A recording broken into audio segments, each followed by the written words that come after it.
friends. Ken Kraetzer for CBSI Services. We're at the Independent Bankers Association of New York State Convention. Have a chance to talk to our opening speaker, and that is Joe Russo of docFox.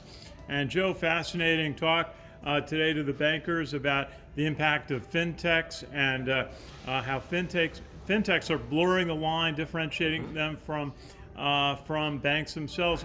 What do you see happening in that front? Absolutely. So it's been one of the big trends. I think historically we've seen that fintechs tended to be doing one particular thing, often monoline, most often lending, sometimes payments. But I think the stereotype of a fintech was great. We're going to go after this one piece of the market and that's all we'll do. Just like any other financial institution, what they found is that when they're building those great relationships, right, they're getting to know a client, there's a lot more they can do for them.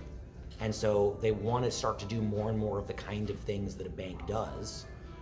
That can be by either becoming a bank, and so we've seen an increasing number of fintechs that actually just go out and buy a bank and get a banking license that way.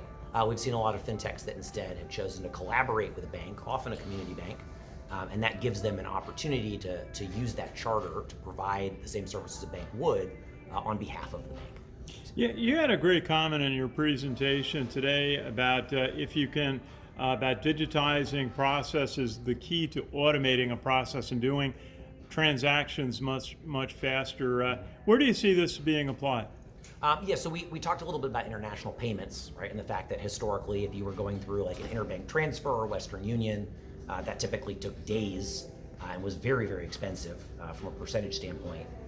The first step in that was moving into a sort of fintech approach, right? Where they kept this in network. And so rather than having to go through the international banks that control that process, they would settle internally.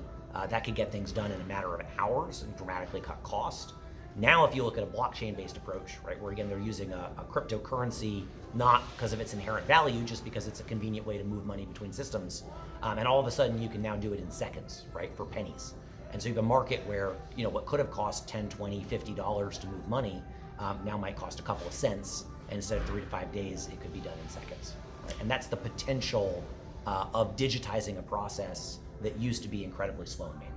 Absolutely. You talked about API integration, APIs being how computers talk to each other, which is a great way to put it into perspective, and the importance of that to help bankers implement new technology faster. What's the key to that? Yeah, this is a topic I'm very passionate about, near and dear to my heart. A lot of banks have a legacy tech stack that's a bit of a jumble. Right? They've bolted on systems one at a time. Often a lot of them are from the core, and they're sort of buying things from that family. But even within the core usually got these things through acquisition. So they're all kind of just bolted and jumbled together too.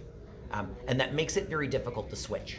It makes it difficult to try new things, right? It makes it difficult to say, hey, we've got an old system. We'd like to swap out just this piece of the system, even though we want to keep other stuff that's in that system. Because if you're plugged into 8 other systems, it's really painful if something breaks, right? And you end up spending half your IT budget just on maintenance, as opposed to really on innovation and getting to try new things and getting to bring cutting edge technology to your clients. So, one of the things that we're a big fan of is what's called an enterprise service bus, or ESB, which is a type of middleware layer where basically all of the different data coming from the bank is labeled and identified as their own separate APIs. It's plugged into a middleware layer that understands what those pieces of data are, which can then reroute it to all the different systems that the bank has. So think of it as like a hub and spoke type of a model, right? When you have that middleware layer, what it allows you to do is swap in or out one piece. So if you want to switch your mobile banking platform, right? You want to switch your loan origination system, it's only connected to one thing, which is that middleware layer. And so you could swap in or out one system relatively easily, sometimes in weeks rather than months. And that gives you an opportunity to innovate, try new things. When you lower the switching cost to adopt new technology, that's what lets community banks really keep up, with a bigger bank or a fintech that doesn't have that kind of legacy software that they're stuck with. And Joe Russo, tell us, if you would, a little bit about your company, docFox. Happy to. So docFox is a workflow automation software that focuses on digital business account opening.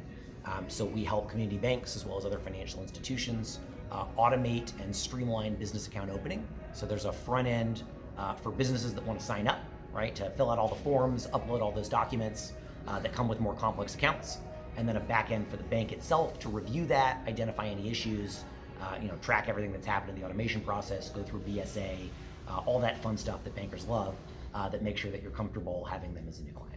Joe Russo from docFox. Great to see you here at the Independent Bankers Association of New York State Conference. Thanks for your time today. Thanks for having me, Ken. Our pleasure. Ken Kraetzer for CBSI Services.